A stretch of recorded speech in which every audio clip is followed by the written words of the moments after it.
Please help me welcome Riham El-Lakany, former Chief Marketing Officer at BJC Healthcare, Freddie Mac, and Marsh.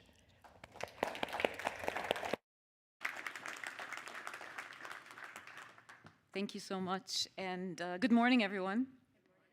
And talk about networking. So I went to the restroom right before coming in here, and we talked in there, and that's right, we had a little conversation, a networking conversation in the ladies' room, talking about how to pronounce my name. Very good job, by the way. Thank you for that.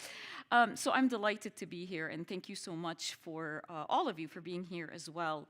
I have a really long title to what I'm discussing today, but I will summarize it this way and say I am not here to share any of the amazing and very successful projects and initiatives and strategies that in digital marketing and in marketing at large with all of you.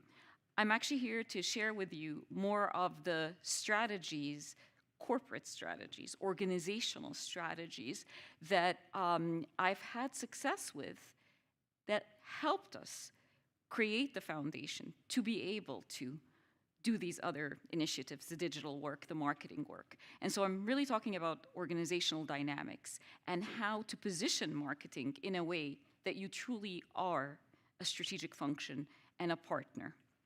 So first of all, a lot of people say, well, what's strategy? There are a million different definitions. And I think one of the things as marketers that we struggle with sometimes is that notion of what do you actually do?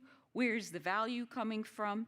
And I think we've made tremendous progress in showing things like ROI, performance marketing, all of those things. So I think we've made a long way and made a lot of strides there, have come a long way. What I don't think we have had as much success in, and that's why I'm here sharing some of my experiences and examples, is shifting marketing to have a seat at the proverbial table, to becoming a strategic component, a strategic function in the organization. Meaning, this is my definition of being strategic. It's having the ability to not just influence business strategy, but to actually shape it, to create it. And when marketing has a seat at that table, we're no longer focused only on the how did we spend budget, show me your ROI. Of course, these are still very important, but you're way further up in the decision-making process, and you're able to say, okay, this is a strategy that we've all agreed on, and here's how marketing is going to play. So again, sharing with you some examples, and I'm going to focus my comments today on kind of we'll call it a subsegment of financial services. So we know that in general, financial services are highly regulated. We have national regulations, federal regulations, state regulations if you work in insurance. You've got FINRA, SEC, FTC. It's a complete salad of acronyms that we deal with. It can still be strategic despite that environment, and I'll talk about that in a minute.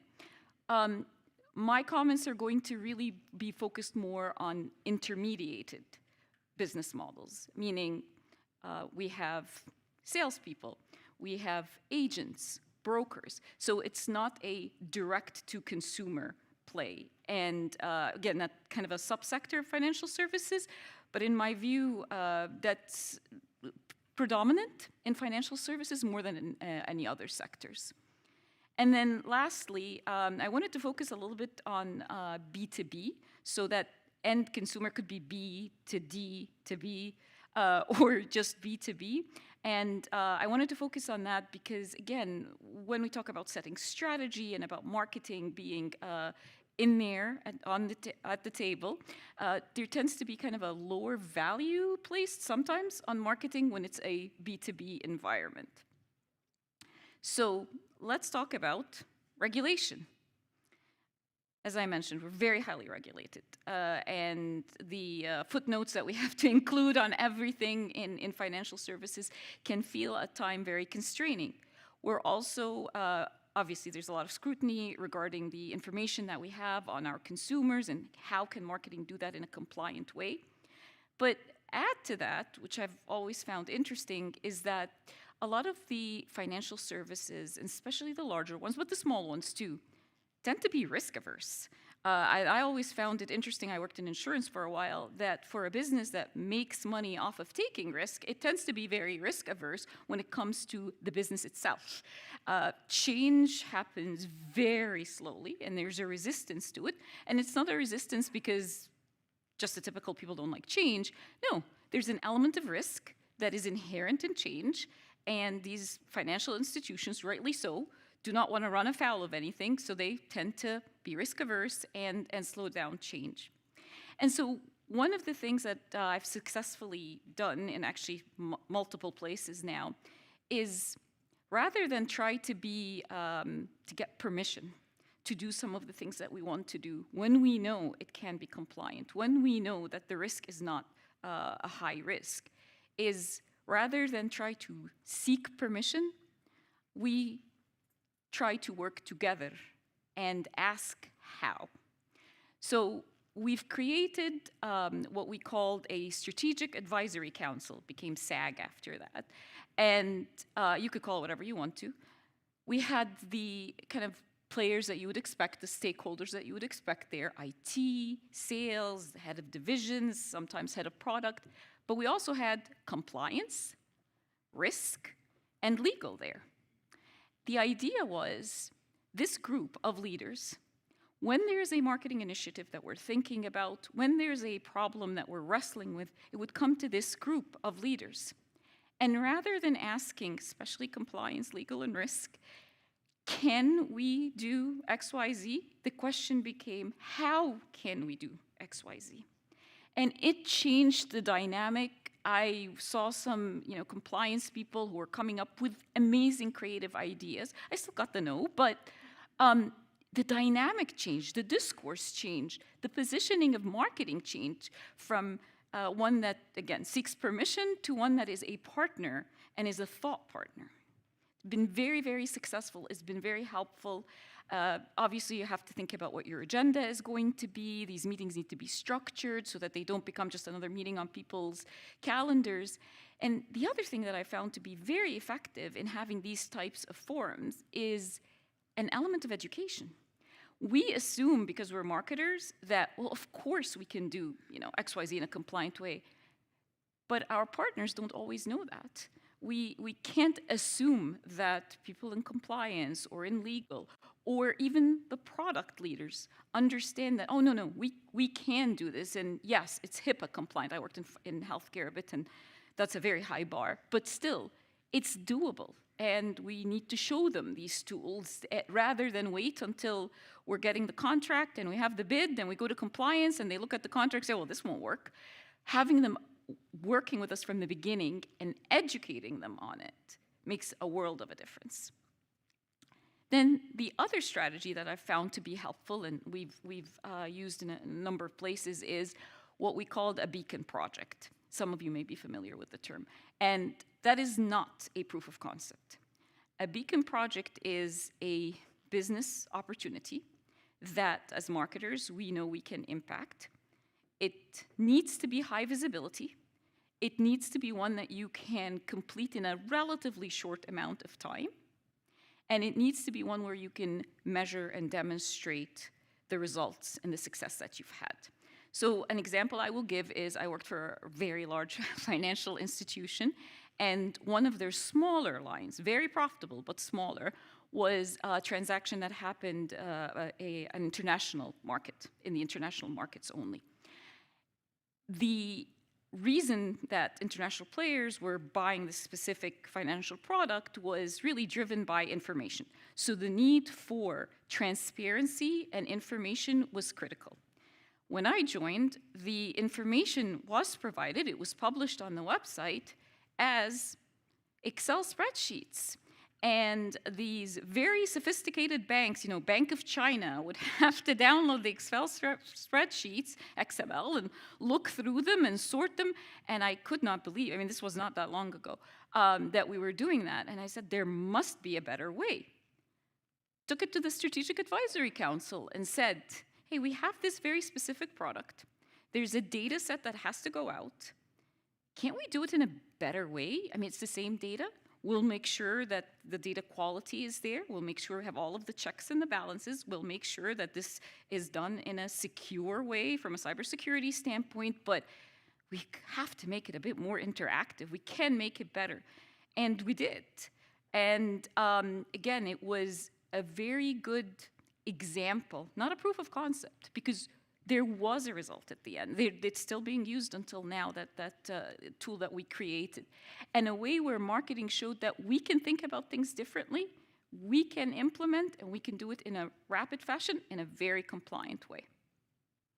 Now, let me move to the other dynamic that we see in our world, which is the intermediation. And again, I'm kind of focusing on that area of financial services, where there's a broker, there's a salesperson, there's a customer relationship person. And we're really good as marketers at understanding the people that we market to.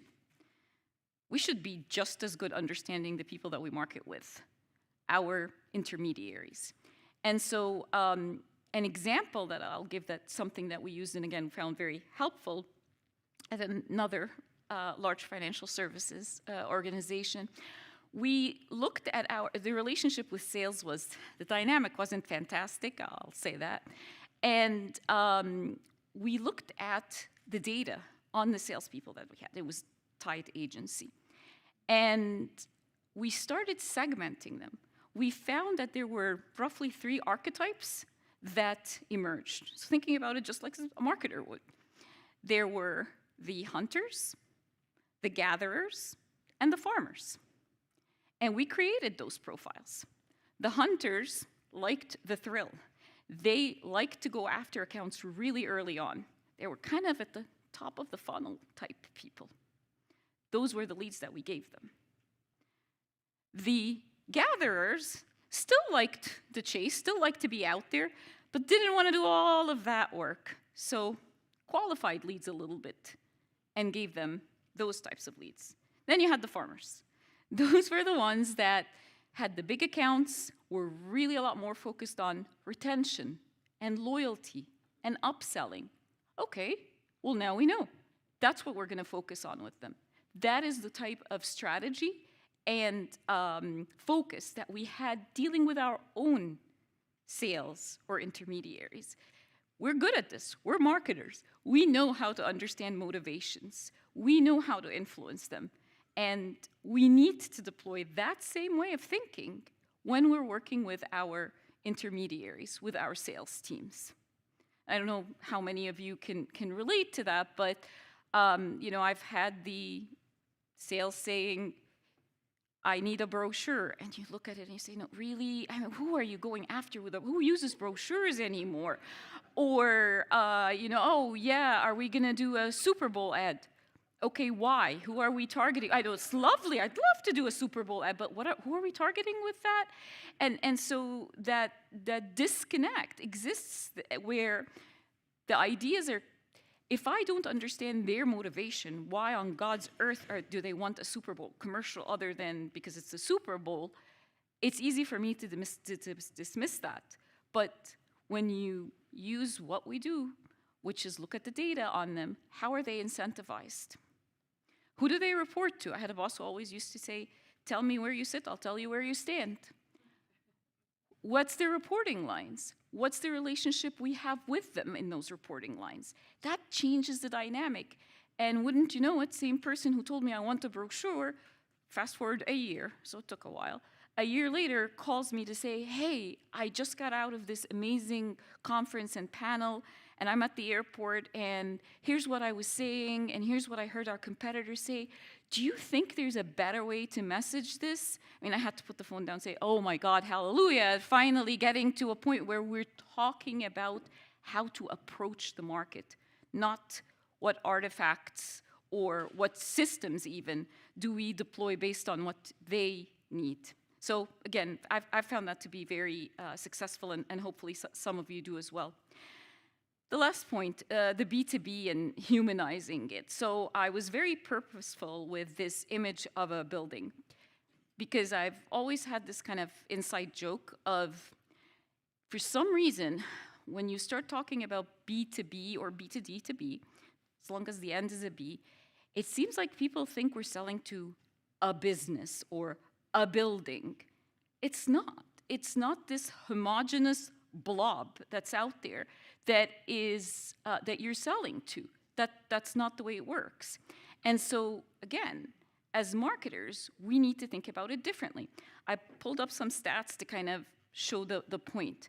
50% of those who are in a decision-making role in a business that is dealing with vendors, so B2B, want personalized content, not business-specific content, personalized content. And that stat is kind of dated, so I'm guessing it's probably higher than that now. I just couldn't find a more recent stat. Then the other thing is, when we are talking about our products and marketing them, we have to be cognizant of the different motivations that the buyers within that B, within that blob, have. They have different motivations. They have different drivers. It's not always aligned exactly with the organizational goals of that business. So again, pull the stat of the average tenure of a CFO is 3.5 years. That's it. So if we're talking about what great benefits this product will have or this service will have in a 5-year horizon, you know you lost the CFO. They're not thinking 5 years. They know that they need to demonstrate results faster than that. They have a budget, they're under pressure. 5 years, yeah, sounds nice. I might be gone by then. So being aware of their motivations as well, just as we would do with a consumer. It's not any different. And so the notion that a B2B means there's complete harmony and alignment on the motivating factors for decision making, that's a fallacy. That is not true. Last but not least, peers. So I have found that B2B kind of social media tends to be very, not as sophisticated, I'll say that, as the B2C, with this idea of, well, it's a one-to-one relationship with the business and we talk to the business. Well, the business talks to other businesses, and not just at a business-to-business level, but as a, hey, I'm an HR director, and I have this whole network of other HR directors, and before I make a move on our benefits program, something, you in financial services, all of us know that, is a big product area, they talk to each other. They're influenced by each other. They're friends. And so being present in those conversations with them, being able to influence them is exceedingly important. And again, it's something that I've seen as we executed these types of strategies that helped with position marketing as we're thinking ahead, we're driving strategy. Let me give you an example of how we did this in a way that actually shifted the business strategy. Another company I worked at, a large financial services company, and the product, one of the products, and I was in charge of marketing that, very big transaction, very complicated financial product. When I joined, the thought was CFOs. That's who we're targeting with this. It is, they are going to make the decision. All of our marketing, all of our sales efforts, all of the conferences, CFOs. And it wasn't as successful. So we did a little bit of research. We talked to people. We did focus groups. Focus groups of executives. We looked at information out in the market on similar transactions. Well, there are a lot more stakeholders. HR, very, very critical in making the decision about this financial transaction. It involved pensions. For them, that's a pain. If you're going to change a pension plan, think about all of the calls that are going to come into HR. Think about the engagement scores that'll go up or down and the turnover. The business I was in, they weren't even thinking about that. They were thinking about the financial benefits and how the CFO will see that, with the interest rate environment, this is good. What about the head of HR? What about the call center? What does that mean for them? another important stakeholder that was their PR team, their corporate communications, because this transaction, again, it involves the pensions, and in some cases you may have union and non-union labor there. That's a big deal from a PR perspective. Are you favoring one over the other? So we did things like we did town halls to go out and talk to the constituents, the employees at this particular firm, because we knew that there's a PR and an engagement component that, again, went beyond the notion of the CFO is going to be the one that decides this. And again, the CFO, that in that case, left after 4 years. But that is the kind of thinking that when we as marketers presented that, not just to our sales partners, to the head of the product, to the head of the division, and said, hey, our business strategy of focusing on CFOs, that might not be the right one. They're just one piece. There's this whole other group of stakeholders. Oh, and analysts, industry analysts, they usually get up and ask these big companies about their pension plans and what are they doing with them. Boy, oh boy, wouldn't it be good if we can get to those analysts and educate them on the benefits of our product so that they ask a leading question to the CFOs or the president or the CEO. How do we get to them? How do we educate them? And how does our product speak to them? And so that really helped and shifted the dynamic. I'm not going to say that that was the reason why we closed 2 really large deals, but I really do think it helped. And more importantly, my partners and the leadership recognized this is different. This isn't the same old, let's put out content and to that big B and someone there will consume it and the CFO will make the decision and we're all good. Marketing is thinking about this differently. Marketing is contributing to our strategy of how we're going to market, not just executing on it. So again, these are kind of some of my examples, my experience. I'm sure some of you are disappointed. I didn't show you all of the big flowcharts and all of the great technology we used and how we replaced Google Analytics with Telium, which we did, and why we would do that and how that is more HIPAA compliant and all of that. But to be able to get to all of this, I think we cannot ignore organizational dynamics that we work in. We're regulated. We have to be close with compliance. We are intermediated in many cases. We have to have that relationship with sales that balances the dynamic. And then if you are in a B2B environment, in the words of David Ogilvy, and he has a lot of very interesting quotes, but this one was about copy, ad copy. And he said, even if you're writing ad copy for a B2B, it's still talking to a human being. You write to human beings. You don't write to businesses. And as fundamental as that sounds, I think it gets lost sometimes when we think about the B2B environment. So hopefully this was helpful. I think we have about 5 minutes or so for any questions, and I know there is a mic runner somewhere. So happy to answer questions now, happy to talk to, I love the idea of networking, so I'll be around as well. And I am wearing a red jacket, as Legina was saying, so you can find me easily. But definitely happy to answer questions now or chat afterwards.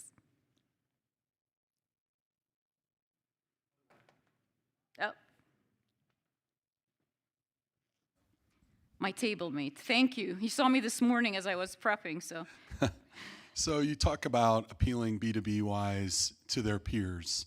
What strategies have you experienced where you did that, where you appealed to peers of other businesses and that was effective? Yeah, I'll go back to the HR example. So I don't know how many of you know an organization called SHRM, SHRM. That is the largest association for HR professionals. They hold a lot of conferences. They have a lot of content out there. And they are always looking for sponsors.